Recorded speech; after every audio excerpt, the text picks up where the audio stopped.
안녕하세요. 반값보험료 만들기입니다. 오늘은 이제 우리 보험 너무 많이 가입하지 마요 라는 제목으로 영상을 좀 준비해 봤습니다. 자, 뉴스가 나왔는데 손보사가 상반기 역대 최대 실적을 냈다고 합니다. 자, 경제가 이렇게 어려운데 보험사에 이렇게 막대한 이익이 나오는 이유가 대체 뭔가요? 상반기 순이익이 다 해서 보험에서 다 합해서 9조 4천억 정도 나왔다고 합니다. 어마어마한 금액의 수익이 나오고 있어요. 매출도 아니고 순수익이에요. 자, 그래서 이런 상황에서 우리가 어떻게 해야 되는 거냐? 왜 이렇게 나올까? 그런 이야기 좀 해보려고 하는 거죠. 보험 가입자로서 바람직한 관점, 이런 것도 한번 생각해 보시면 좋겠다라는 차원에서 영상 준비해 봤습니다. 자, 보험의 정답은 없는데 이런 관점도 충분히 많이 생각해 보시고 결정을 하셔야 돼요. 한번 참고해 보시면 좋겠습니다. 그럼 시작해 보도록 할게요.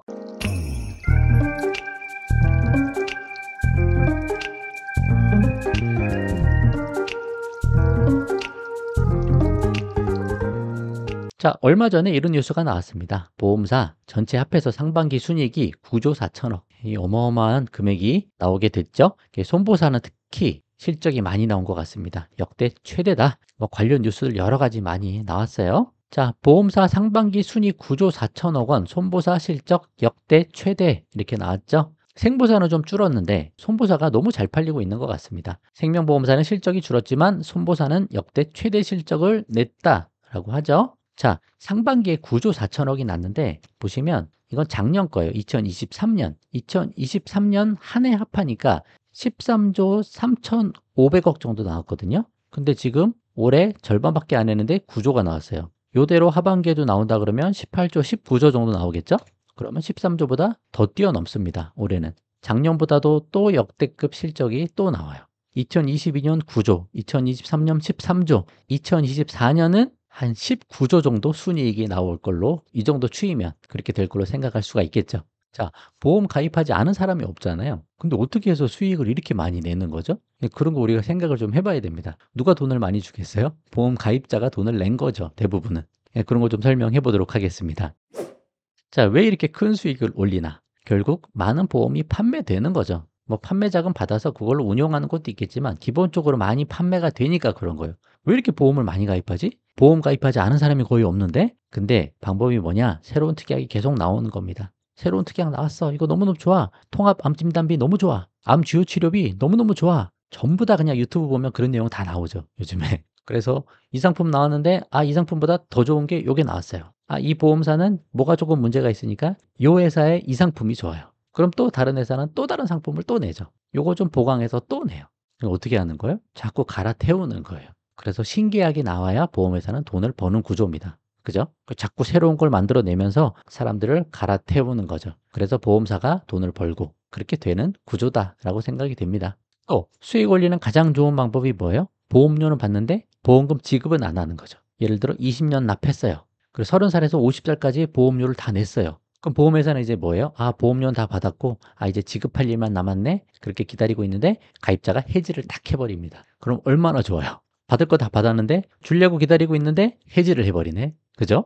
그래서 환승, 해지, 유도 이런 게 돼버리면 보험회사가 많이 수익을 얻어갈 수 있죠. 그래서 우리는 뭐예요? 납입을 끝냈으면 그거는 절대 해지하는 게 아니다. 우리는 해지환급금 받으려고 보험 가입하는 게 아니잖아요. 보험으로 저축하려고 하는 게 아니죠. 보장받으려고 가입한 거기 때문에 해지하면 안 돼요. 제가 TV에서 방송 나가서 이야기하다가 이제 전화 상담으로 전화가 온 게 있어요. 그때 무슨 얘기를 하셨냐면 이제 납입이 거의 끝나가는데 보험회사에서 전화가 왔대요. 이거 이제 해지하셔서 해지환급금 받으시고 다른 거 하나 더 가입하세요. 그런 취지로 가는 거죠. 이거 어떻게 해야 될까요? 라고 하길래 당연히 해지하면 안 된다. 혜택 보려고 가입하고 어렵게 완납을 했는데 왜 해지해요? 누구 좋으라고 해지를 하죠? 절대 해지하시면 안 된다. 다 완납한 거. 그냥 보장이 좀 안 좋아도 이미 다 완납했으니까 끝까지 가는 거예요. 그거는 그냥 그거라도 혜택을 보시는 겁니다. 해지하면 안 됩니다. 그래서 보험 가입자의 높은 해지율 이거 항상 보셔야 됩니다. 10년 유지율이 10% 안팎이다 라는 업계 관련자의 인터뷰 기사가 있었죠. 자, 그래서 10년이 지나버리면 10개 보험 중에 하나 남고 9개가 해지된다. 여러분도 대부분 그럴 거예요. 이거 이해를 하셔야 돼요. 또 60대 이후에 소득은 감소하는데 실손보험료는 계속 올라가요. 또 이때쯤 되면 여기저기 몸이 아파요. 자꾸 보험 생각이 나요. 간병인 생각도 나요. 치매 걱정도 돼요. 치아 걱정도 돼요. 저축도 해야 되는 거 아니야? 그래요. 근데 60대 이상의 보험 계약자의 해지가 매우 크다라는 기사가 있습니다. 소득이 줄어드는데 방법이 없어요. 실비는 올라가고 있고요. 제일 중요한 보험, 실손보험 유지하셔야죠. 그다음에 3대 질병 진단비 유지하셔야죠. 그죠? 근데 이때 자꾸 다른 보험이 생각이 나니까 다른 거 자꾸 가입하시는 거예요. 그러다 어떻게 된다? 요런 것들 다 해지된다. 우선순위 되는 거 가장 중요한 거 살아남고 나머지들 다 해지되는 거예요. 가입할 때는 끝까지 유지할 것처럼 혜택 볼 것처럼 가입하죠. 근데 소득이 줄어들고 그러다가 경제 위기라도 한번 와봐요. 그럼 보험 다 해지되는 겁니다. 그래서 제일 중요한 것만 가져가고 나머지는 가입하지 말자. 그 얘기 드리는 거예요.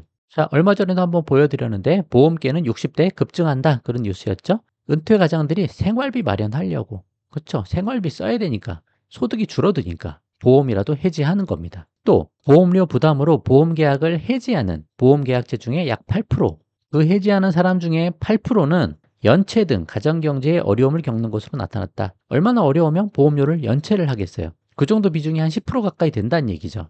보험료도 내지 못할 상황까지 온 상황들인 거죠. 그래서 철저히 노후를 잘 준비하신 분들 아니면 노후에 경제적으로 매우 어려울 수도 있습니다. 그래서 보험을 자꾸 가입하시면 안 돼요. 제 관점은 좀 그렇습니다. 그런 것도 꼭 생각을 좀 해보시면 좋을 것 같다. 그 말씀 드리는 거예요.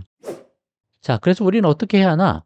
보험사의 큰 수익은 보험 가입자의 손실과 같아. 거의 유사하다라고 볼 수 있지 않을까요? 우리한테 줘야 될 돈을 안 주니까 보험회사가 수익이 많이 남는 거 아니에요? 그래서 우리는 보험에 대한 관점을 명확하게 할 필요가 있다. 가장 중요한 보험 우선으로 준비하자. 2+1 집중하자. 치매, 제가 치매보험 영상 많이 만들어 드렸죠? 그 구조를 잘 보셔야 되는 거예요. 간병인, 간병인은 간병인이 있고 없고는 결국 돈 문제예요. 내가 돈이 있으면 간병인들이 부를 수 있잖아요. 그죠? 이게 생사에 영향을 주는 지대한 상황은 아니에요. 그럼 어떻게 해요? 간병인 보험 준비할 거 내가 돈을 미리 모아놓으면 되잖아요. 한 60대 넘어서부터 한 달에 한 5만 원씩만 모으면 돼요. 5만 원씩 모아서 1년이면 60만 원 되죠. 5년만 돼도 300만 원 정도 모여요. 10년 하면 600만 원 정도 모이네요. 그럼 내가 간병인을 쓸지 안 쓸지 모르잖아요. 종합병원에서 평균이 9일이에요. 그나마 가족이 있으면 가족이 할 수도 있어요. 자꾸 이런 것들 너무 생각할 필요가 없다라고 저 말씀드리는 거예요. 그 돈을 모아두면 되는 거 아니냐. 보험으로 가입하다가 해지하니까 하는 말씀입니다. 해지하면 내 돈만 다 손해보는 거잖아요. 아니 나는 자신 있어. 그러다가 다 해지한다니까요. 종신보험, 재가급여 이런 것들 최대한 지양하자. 대부분 해지가 될 것 같아서 저 말씀드리는 겁니다. 그냥 내가 내 자산 많이 만들어 놓는 게 훨씬 더 중요한 거예요. 그리고 보편화되고 일반적인 보장을 하는 특약을 유지해야 되는 거예요. 그냥 일반암 진단비 가입하면 되잖아요. 그냥 암에 걸리면 지급이 되는 거잖아요. 암이기만 하면. 근데 왜 자꾸 뭐 특정적인 조건이 들어가는 것들 뭐 그런 걸 가입하냐 이거죠. 암 지우 치료비 요즘 너무 많이 막 이렇게 나오죠. 근데 수술을 해야 돼요. 수술하는 비용만 나오는 거예요. 그리고 항암 약물 치료, 항암 방사선 치료 그런 것들 특정적인 조건에 해당이 돼야만 지급이 되는 거예요. 이거 많이 지급하는 것 같은데 보험료도 그냥 낼 만하네? 그 얘기 뭐예요? 받을 확률이 적다는 거예요. 그래서 가장 보편화돼서 우리한테 일반화돼 있는 그런 특약들 그냥 일반암 진단비 넣으시면 된다. 자꾸 암을 2번, 3번 걸릴 것까지 걱정해가지고 자꾸 많이 가입하지 말자라는 거예요. 자꾸 가입하는 게 뭐예요? 그 돈 타고 싶다는 거 아니에요. 그거 타고 싶어서 그 병에 걸리실 거예요? 그런 거 아니니까 보험을 오히려 적게 가입하고 이 병에 절대 안 걸리게 우리가 철저하게 관리를 해야 된다. 그게 맞는 거예요. 이런 게 안 되면 무너집니다. 많이 가입하다가 자꾸 여러 가지 가입하다가 보장 자꾸 늘려가다가 해지하는 거예요. 그래서 보험으로 돈 벌 생각 자체를 하지 마셔야 된다. 그죠? 자꾸 욕심이 나니까 이렇게 되는 거예요. 조금 부족해도 된다는 거예요. 3대 질병 진단비 내가 3대 질병 안 걸릴 수도 있잖아요. 그러니까 조금 부족해도 그 위험 살짝 넘어갈 정도면 된다. 실비가 있고 건강보험 있고 다 거기서 보장이 되잖아요. 내가 형편이 어려운 분이면 재난적 의료비 보장해주는 정책 제도도 있어요. 그 비급여까지 보장해요. 그럼 여러 가지 많이 있다. 그래서 기본적인 특약, 우리가 꼭 준비해야 되는 특약들 그 보장이 적지는 않은지 체크하셔서 그거 보강할 필요는 있지만 자꾸 다른 것들 막 너무너무 많이 가입해서 해지하고 그러다가 보면 또 보험 불신하고 그러다가 또 큰 병 걸리고 자꾸 그런 악순환에 걸리면 안 된다. 그래서 보험으로 돈 벌 생각하지 말자. 내 몸으로 돈 버는 거 아니다. 그런 말씀 드리니까 이런 관점 한번 꼭 기억해 보시고 또 보험 설계사들이 하는 영상도 같이 보셔서 이제 절충선을 찾아가는 거죠. 제 이야기도 듣고 그런 분들 이야기도 듣고 여러분 가치관에 맞게 가장 적절한 상황으로 세팅을 하시면 되는 거예요. 누구의 말도 정답이란 건 없다. 보험에. 그래서 현명하게 판단하시는 그런 보험 가입자분들이 다 되셨으면 좋겠다라는 마음에 이런 영상도 또 계속 준비하고 있습니다. 한번 참고해서 방향 잡아보시면 좋겠어요. 자, 오늘은 여기까지 하도록 하겠습니다. 도움 되셨으면 구독과 좋아요 부탁드리고 공유도 많이 부탁드립니다. 마치겠습니다. 감사합니다.